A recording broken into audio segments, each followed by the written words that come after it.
Bonjour Rav, Shalom Sadik. on nous a posé la question, si je n'ai pas de relation avec ma future femme avant mariage, comment pourrais-je savoir si elle me convient de manière intime? Cette question a été posée par toute la jeunesse, par le monde moderne, aujourd'hui, d'avoir des relations, chose qui est strictement interdite dans le judaïsme. D'être shomer négia, c'est une des choses d'ailleurs sur lesquelles je pense qu'on devrait le plus parler et faire teshuva. On ne se rend pas compte de la gravité de se toucher, ne serait-ce que main dans la main, avant le mariage. Et ta question est vraiment d'actualité, le Talmud en parle. Comment on faisait Béhémet avant pour savoir que le couple tourne autour de cette relation d'amour, cette relation intime qui ne concerne que l'homme et la femme dans leur chambre. Et puis, il y a beaucoup de problèmes qu'on découvre par la suite. Par exemple, des femmes qui seraient d'un coup réticentes à cette relation, ou des choses qu'on n'aurait pas vues avant.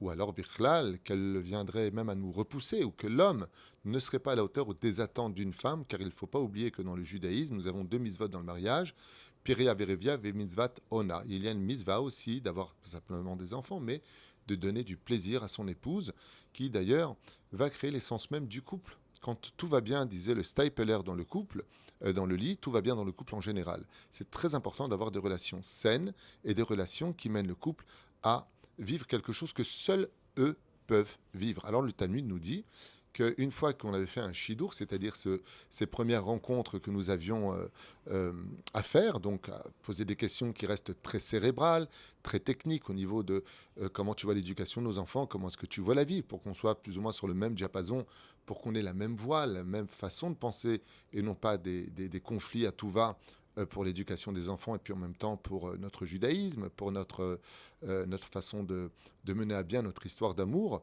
eh bien, il y a cette question qui arrive et il ne faut pas hésiter à la poser.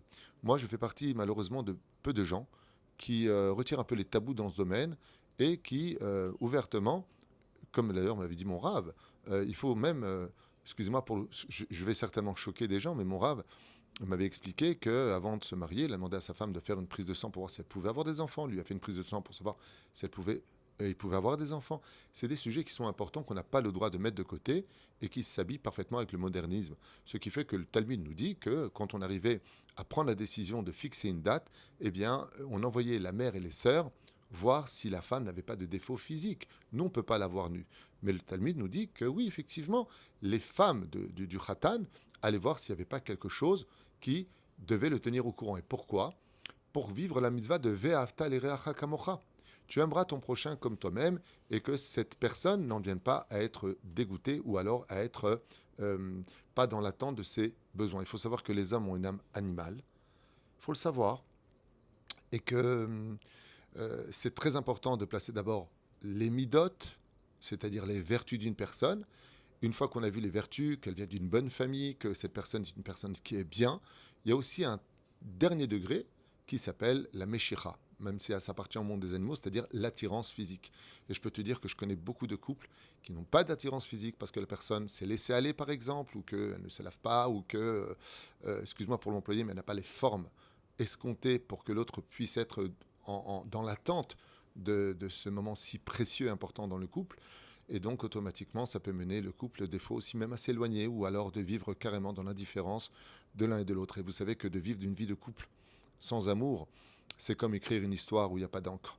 Donc, c'est très important, Bezrat Hashem, de se tenir au courant et puis après, de ne pas attendre tout sur un plateau, d'épanouir l'un et l'autre, d'agir en conséquence pour que Bezrat Hashem, tout aille bien. Mais il y a des cas où il peut y avoir un suivi obligatoire, thérapeutique et psychologique. Parce qu'il y a des femmes qui, d'un coup, ne le savaient pas, mais elles ne supportent pas la relation sexuelle. Il y a des hommes qui ne sont pas du tout à la hauteur, qui sont très précoces, ce qui fait que la femme est très frustrée parce que elle n'arrive pas à bout, elle n'arrive pas à... Elle a l'impression d'être un morceau de viande. Eh bien, tout ça, ça doit se soigner, ça doit trouver une solution de telle façon à ce que Bezrat Hashem, le couple puisse vivre leur épanouissement. Ne pas laisser ça tabou, ne pas laisser ça de côté, car avec le temps, et malheureusement, les influences extérieures, surtout dans cette génération, les réseaux sociaux interviennent de façon absolument grossière sur tous ces sujets-là, eh bien, remettent beaucoup de couples en question sur leur mariage. Donc n'hésitez pas, s'il y a des problèmes dans ce domaine, d'aller voir des personnes compétentes, rempli de hirat shamaim, bien sûr, de crainte du ciel, que ce soit donc pour les femmes une rabbinite qui s'y connaît parfaitement, un rave qui s'y connaît en psychologie et qui a des réponses à donner, qui travaille éventuellement en collaboration avec un psychologue ou un sexologue dans ce domaine, de ne pas laisser les choses choir. La relation, comme d'ailleurs le Zohar l'enseigne, le moment le plus primordial où la Shekhinah, le créateur du monde, descend dans la vie d'un couple, c'est quand ils sont Ve'u le Basar Echad, ensemble dans le lit, à vivre dans la propreté et la pureté de la Torah, après ces 2 semaines d'attente de la Nida, enfin cette rencontre où on ne fait qu'une seule chair. Voilà. Grave, à notre époque, on ne peut pas envoyer sa mère ou sa sœur voir une femme. Alors comment on fait? D'abord, tu te trompes. Il y a des minagim, par exemple, chez les Sfaradim, où il y a le mikvé de la femme, et les femmes y vont. C'est le mikvé de la femme. Et à part cela, il y a des questions franches à poser. Aujourd'hui, c'est vrai qu'on n'est plus dans des langues de bois. Et si on arrive vraiment à fixer une date et qu'on est là l'un pour l'autre, il ne faut pas hésiter à poser ces questions. Ça veut dire qu'on ne regarde pas les femmes, mais à partir du moment où ça devient ma femme, euh, je vais lui poser certaines questions. Tout ce qui est fait les Shem Shamaim, comme le dit le Rav Ovadia Yosef, une femme a le droit de pratiquer par exemple une chirurgie esthétique pour plaire à son mari, bien sûr, dans le cadre de l'intelligence et non pas aujourd'hui ce qu'on voit des visages figés et autres. Si c'est pour plaire à son mari, si c'est quelque chose qui lui manquait, pour lui donner un peu plus d'amour, un peu plus d'attention, il faut tout faire aujourd'hui pour essayer, Bezrat Hashem, de garder son couple, le sauvegarder, bien sûr. Après, chacun son niveau. Il y a des gens qui sont au-dessus de ça, il y a des gens qui ne vivent que pour ça, il y a des gens qui sont au centre de tout ça. Après, Bezrat Hashem, il faut savoir si on met les pieds, mais là où je voudrais lancer un message pour tout le monde, c'est que n'attendez pas d'avoir tout sur un plateau. Personne n'est jamais parfait, ni psychologiquement, ni moralement, et encore moins physiquement. Et que la plus belle des choses, et je pense que la plus grande des réussites, c'est d'apporter à l'autre l'épanouissement pour qu'il devienne un peu plus ce qu'on attendait de lui, en lui donnant nous-mêmes l'exemple à suivre.